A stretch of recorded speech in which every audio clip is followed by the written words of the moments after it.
Assalamualaikum warahmatullahi wabarakatuh.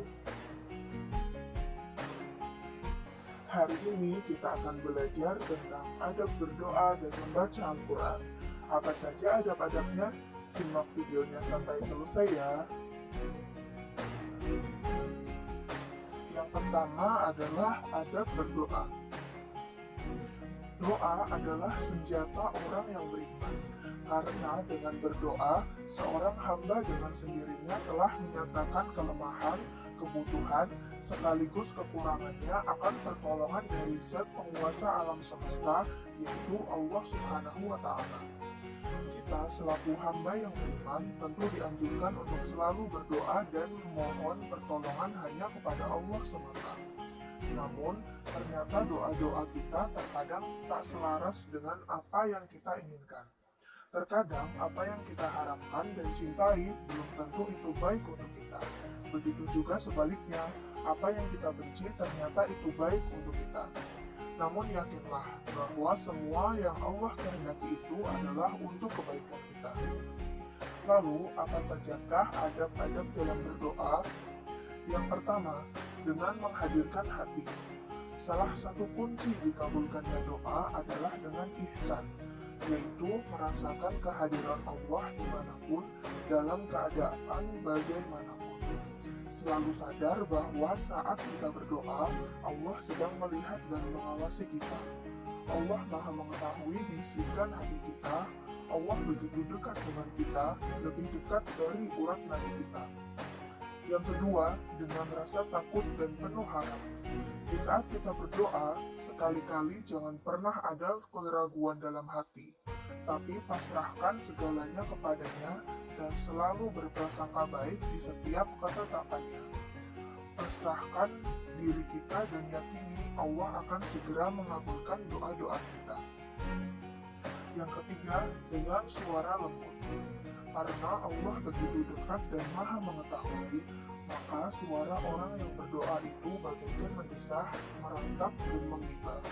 Orang yang dalam keadaan seperti itu sudah barang tentu akan menunjukkan bentuk suara yang keluar dari hatinya, dan bila mengucapkannya, ia ucapkan dengan suara yang lembut. Allah berfirman dalam Al-Quran, berdoalah kepada Rabbmu dengan berendah diri dan suara yang lembut. Sesungguhnya Allah tidak menyukai orang-orang yang melampaui batas. Quran Surat Al-A'raf ayat 55.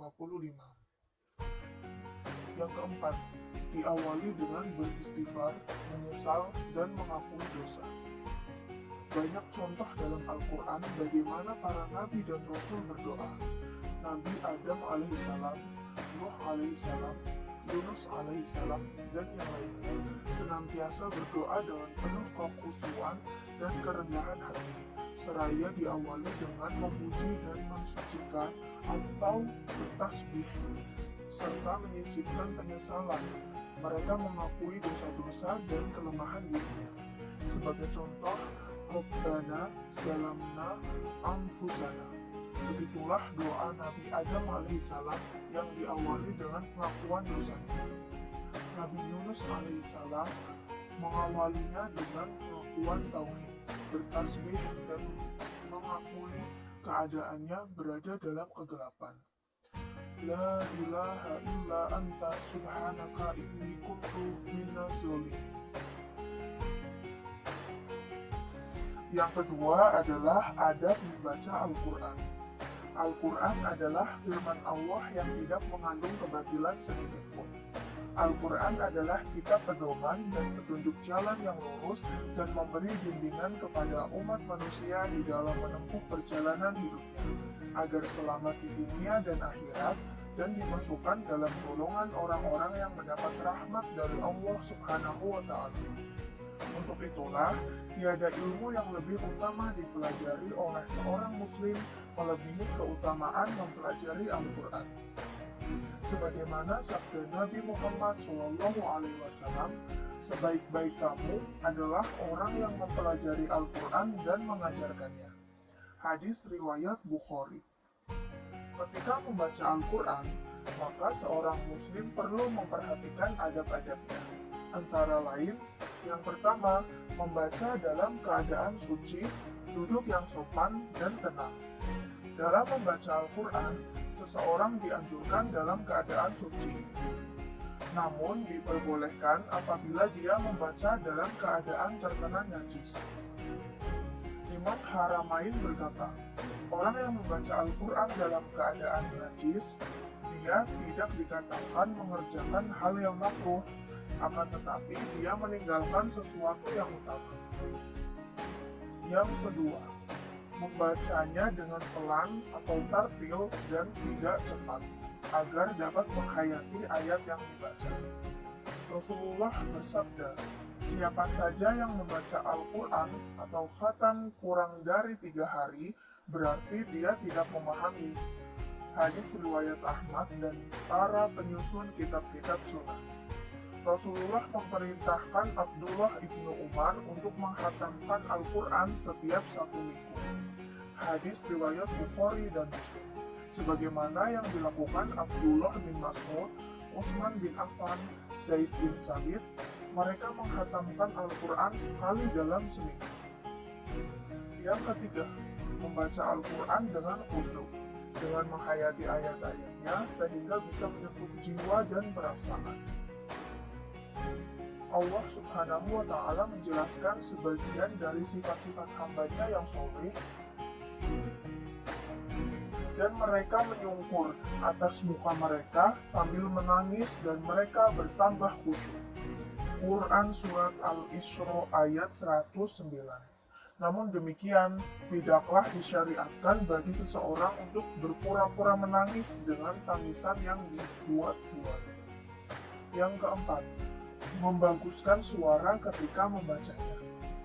Sebagaimana sabda Rasulullah SAW, hiasilah Al-Quran dengan suaramu. Hadis riwayat Ahmad, Ibnu Majah, dan Al-Hakim. Di dalam hadis lain dijelaskan, tidak termasuk umatku yang tidak melakukan Al-Quran. Hadis riwayat Bukhari dan Muslim.